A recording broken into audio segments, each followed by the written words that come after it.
यहाँ पर ये देश है कोलंबिया, जो कि यह दक्षिण पश्चिम में स्थित है। वहाँ पर एक टोल प्लाज़ा थी, काफ़ी लोग वहाँ पर मौजूद थे, जो कि अपना-अपना टोल कटा रहे थे। अचानक से एक कार में ब्लास्ट होती है और जितने भी वहाँ पर मौजूद थे गाड़ियाँ और भी लोग, ये इधर से उधर छितर-बितर हो जाते हैं, जिस कारण से काफ़ी ज़्यादा नुकसान होती है। आखिर ये हमला किसने किया? सब चौंक जाते हैं और सबसे बड़ी बात है कि ये हमला उस टाइम होते हैं जब वहाँ के एक नए राष्ट्रपति आते हैं और अपना शपथ ग्रहण करते हैं, ठीक उसके 1 दिन बाद होता है। आप समझ सकते हो कि जब एक नए राष्ट्रपति आ रहा है और इस तरीके का हमला हो रहा है, तो फिर क्या संकेत जाता है? तो वैसे में ये हमला करने वाला कौन है और ये नए राष्ट्रपति कौन थे, जो इस तरीके का आने के बाद यहाँ पर ये हमला हुआ? तो सारा कुछ चलिए हम लोग अच्छी तरीके से समझते हैं डिटेल बाय डिटेल पूरे मामले को। सबसे पहले यहाँ पर आप समझो ये कोलंबिया है, जहाँ पर ये पैन अमेरिका के हाईवे वाले क्षेत्र में है। यहीं पर एक टोल प्लाज़ा था और जो ये कि इसी तरीके का घटना यहाँ पर होती है और जो ये घटना वैसे समय में होती है जहाँ पर नया-नया राष्ट्रपति आता है, भाई शपथ ग्रहण शांति तरीके से करता है। अब उसके ठीक 1 दिन बाद कहीं पर टोल प्लाज़ा में ही एक कार में बम से विस्फोट हो जाती है, जिससे कि वहाँ पे जो भी थे गाड़ियाँ, घर वगैरह काफ़ी लोगों को वहाँ पर और काफ़ी सारा कुछ में नुकसान पहुँचती है। इसी को देखते हुए वहाँ के जो राष्ट्रपति थे, वह तुरंत ही एक्शन मोड में आ जाते हैं और बोलते हैं, जो भी इस तरीके का हमलावर है, वो हमारे हवाले कर दे या फिर हमारे सेना से सामना करने के लिए तैयार रहें। ये साफ तौर पर ये संकेत दे देते हैं पूरा सख्ती से ही। लेकिन यदि हम लोग बात कर रहे हैं कोलंबिया की, जो कि यह कोलंबिया है, इसके दक्षिण अमेरिका के उत्तरी पश्चिम भाग में ये मौजूद है। इसके पश्चिम में देखो तो ये प्रशांत महासागर मौजूद है। यहीं पर इसके उत्तर में देखो तो ये कैरिबियन सागर यहाँ पर मौजूद है। यह दक्षिण अमेरिका का एकमात्र ऐसा देश है जिसकी तट रेखा में जहाँ एक तरफ प्रशांत महासागर है, दूसरी तरफ कैरिबियन सागर मौजूद है, जो कि यह काफ़ी ज़्यादा इम्पोर्टेंट भी मानी जाती है।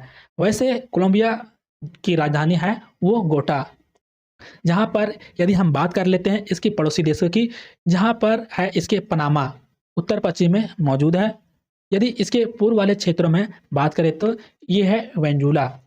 इसके दक्षिण पूर्व वाले क्षेत्र में यदि हम देखें तो यहाँ पर मौजूद है ब्राज़ील और इसके दक्षिण में मौजूद है यहाँ पर पेरू और जो कि इसके दक्षिण पश्चिम में देखो तो इक्वाडोर है। ये टोटल 5 देशों की स्थल सीमा से ये देश घिरा हुआ है और ये दक्षिण अमेरिका के लिए भी काफ़ी ज़्यादा ये इम्पोर्टेंट माना जाता है।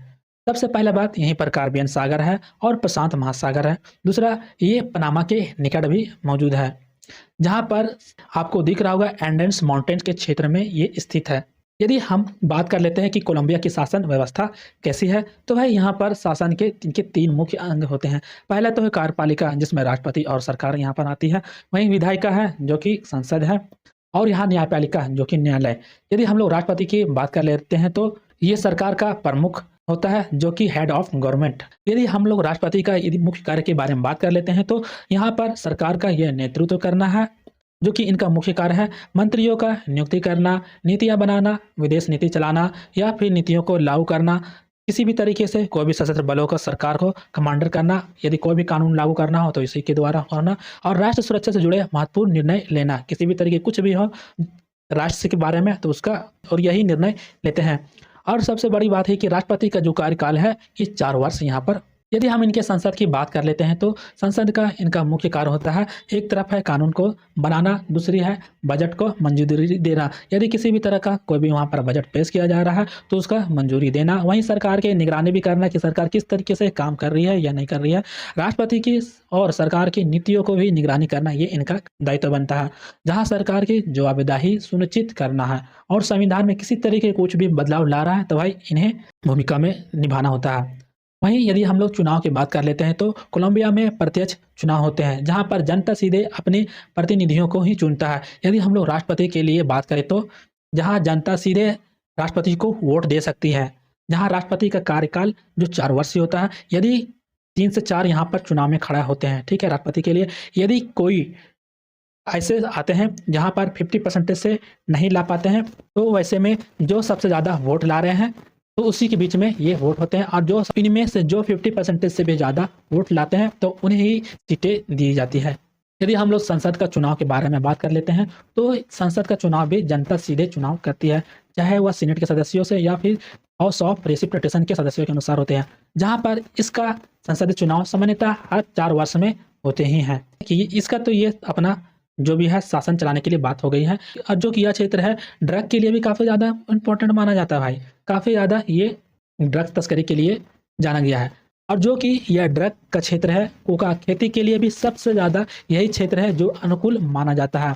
और इसके जो भी भौगोलिक क्षेत्र है यहाँ पर काफ़ी ज़्यादा जंगल है, दूर दराज है, जो ड्रग तस्करी है उसका डिमांड भी काफ़ी ज़्यादा है, चाहे यूएसए में हो, यूरोप में और भी अन्य कई सारे देश में। जो कि इनके संगठन है 2 यहाँ पर चलाते हैं, एक मेडेलिनिया है और कैली कैट्रिस, ये 2 संगठन मिलकर के यहाँ पर चलाते थे। जहाँ पर जो यह हमला करने वाला है ये एफआरसी के द्वारा ही किया गया है। एफआरसी ये कोलंबिया का एक वामपंथी गुरिल्ला संगठन का था। यह लंबे समय तक सरकार के खिलाफ हमेशा ही लड़ता रहा है। यदि हम एफआरसी के बारे में बात कर ले तो इसका गठन 1964 में हुआ था। एफआरसी बनने का मुख्य कारण था जहाँ की असमानता, राजनीतिक सामाजिक असमानता, ग्रामीण क्षेत्रों में सरकार की कमजोरी को मौजूदगी देना, जहाँ पर उसका उद्देश्य था राजनीतिक और आर्थिक व्यवस्था को क्रांतिकारी में बदलाव लाना। और जो कि यह करते थे गुरिल्ला युद्ध के द्वारा ही यहाँ पर किया जाता है। गुरिल्ला युद्ध यानी छोटे छोटे जो ग्रुप होते थे वो अचानक से अटैक करना, वही होता है गुरिल्ला युद्ध। यह जो कोलंबिया है भारत के लिए काफ़ी ज़्यादा इंपॉर्टेंट मानी जाती है, जहाँ पर भारत इससे कुछ खरीदता भी है और तो कुछ बेचता भी है। जहाँ भारत इससे खरीदने के लिए बात आती है तो कच्चा तेल खरीदता है, कोयला खरीदता है, सोना हो गया या फिर पन्ना, अन्य ऐसे खनिज क्षेत्र खरीदते हैं। तो भारत इन देशों को काफ़ी कुछ बेचता भी है, जैसे मोटरसाइकिल हो गया, गाड़ियाँ हो गया, या फिर किसी तरीके का कोई भी रासायनिक इंजीनियरिंग से रिलेटेड कुछ उत्पाद हो गया, कपास हो गया, लोहे और इस्पात के कई सारे उत्पाद भी ये बेचते हैं। जहाँ भारत के कोलंबिया की निवेश भी काफ़ी ज़्यादा यहाँ पर है, चाहे ऑयल में भी देख लो, ऑटोमोबाइल्स में देख लो, आईटी वाले क्षेत्र में देख लो, या फिर किसी तरीके कुछ भी रसायन से रिलेटेड हो, ये सब चीज़ में इन्वेस्ट किया गया है। तो ये देश भारत के लिए भी काफ़ी ज़्यादा इंपॉर्टेंट हो जाती है। वहीं अब इस तरीके का जब नए राष्ट्रपति के द्वारा ऐसा हमला होता है वो भी तुरंत, तो वैसे में अब सरकार क्या एक्शन लेती है, क्या उसे खदेड़ करके निकालते हैं या फिर किसी तरीके का कुछ भी और करती है। वैसे में किसी तरीके का इससे रिलेटेड कोई और भी अपडेट आती है तो मैं आपको ज़रूर ला करके दूंगा। तो यदि आप चैनल पर नए हैं तो चैनल को सब्सक्राइब करके बेल आइकन नोटिफिकेशन को ऑल पर क्लिक कर लेना। तो फिर मिलते हैं ऐसा ही एक और अगली वीडियो में, तब तक के लिए धन्यवाद।